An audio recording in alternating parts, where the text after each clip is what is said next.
Toyota has been the market leader in reliability for what seems like, well, forever. Mostly because it has been forever. You see, over the last 30 years, Toyota and by extension Lexus have been the two shining beacons of quality and reliability in the automotive industry. But over the last 2 years, with their new line of trucks and SUVs, that has come into question. And their decades of reliability and quality may be coming to an end.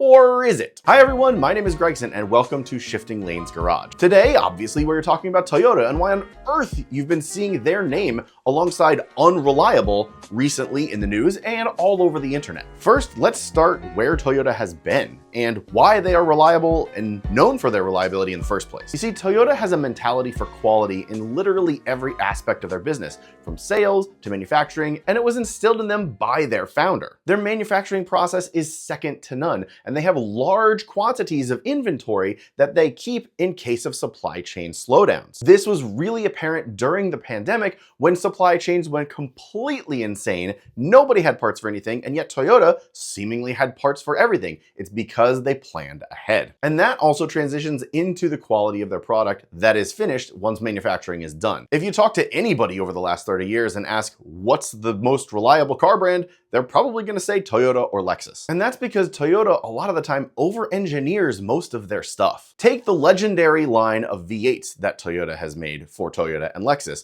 the UZ line. Those engines are in many different models that have reached 1 million plus miles across a bunch of different things, including trucks and cars. You can look this up if you go on the internet and just look around for Toyota reliability, why Toyota is reliable, why Lexus is reliable. You'll see tons of different articles preaching these exact same things. But like I said in the beginning, this is now coming into question because over the last 2 to 3 years, there have been numerous recalls and numerous news pieces about Toyotas and Lexus failing all over the place. Let's start with the two biggest ones that you probably have heard of already. The first one is the biggest, with Toyota having to replace 100,000 engines in new Toyota Tundras and the new Lexus LX because of a manufacturing defect. That defect left some manufacturing material in the blocks, which makes them more prone to failure. So they have to replace the engines, which sort of sucks for Toyota, but they're actually going to replace the engines, which is more than I can say for a lot of other manufacturers if they had this same problem. The second one is where they had to recall almost 400,000, 380,000 to be exact,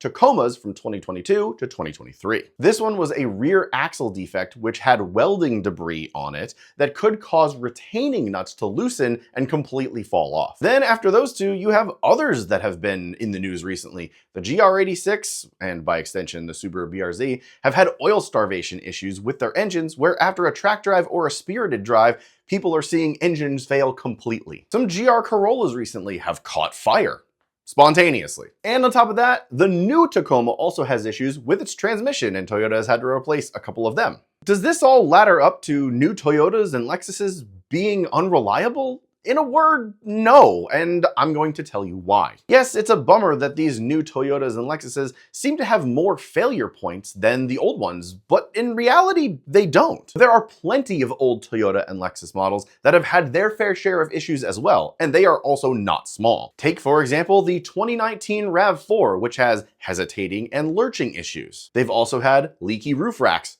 fuel pump failures, and many recalls due to bad components. Or maybe we should talk about the 2007 Toyota Camry. It's boring, it's bland, and generally it's pretty reliable. But in reality, the 2007 model winds up on car complaints lists of 20 most unreliable vehicles on the road. Why is that? It's because it has oil consumption issues, which is usually not something you hear about Toyotas. There are also other models to consider, including the 2012 through 2015 Avalon and the 2007 Toyota Sienna minivan. And again, these are just a few examples. There are many different Toyota models across the years that have issues like these and others that are not small issues. Even old Tacomas have issues, and I made a video about it on our main channel on Shifting Lanes. You can see it right here, and you can probably find it in the description below because I'm going to put a link to it there as well. Yes, old Tacomas, the truck here in the US that is known for being basically indestructible, has issues. But even after all this, Toyota is still considered a reliable brand by, well, everyone. The fact of life that everyone seems to be missing here is that every single car manufacturer has cars that have issues. There is no such thing as a perfect car. There just isn't. Buying a Toyota or Lexus just means that you're going to have a better chance at avoiding problems rather than completely mitigating it and not having them at all. Will you have problems if you buy a Toyota or Lexus? Maybe, but you're probably going to have a chance at having less than a European or an American counterpart. Sorry, that's just the facts. It's sort of statistics, not really an opinion. So with all of that said, should you not buy Toyotas anymore? No. In fact, you should keep buying Toyotas and Lexuses always, because they will give you a better chance of not having issues than most of the other counterparts across the world. And some Toyotas hold their value better than every other truck or car in their class, specifically the TRD Pros. Go look at the prices of those things compared to others in their class.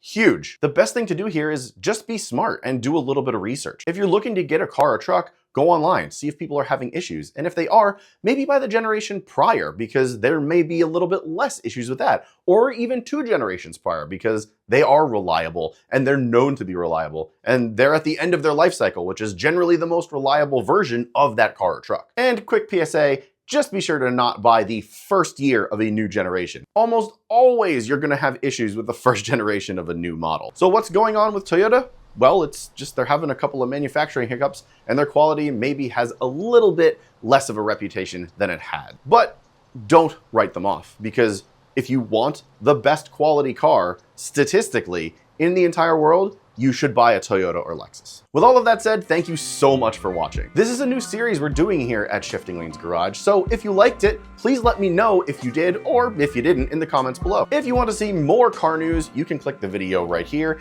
and if you want to see and watch a really cool car story about the automotive industry, you can click right here and watch Chad's latest video. Don't forget to like this video if you enjoyed it, and subscribe, because hey, it's free and it also helps us out. Thank you so much for watching, and I will catch you in the next one.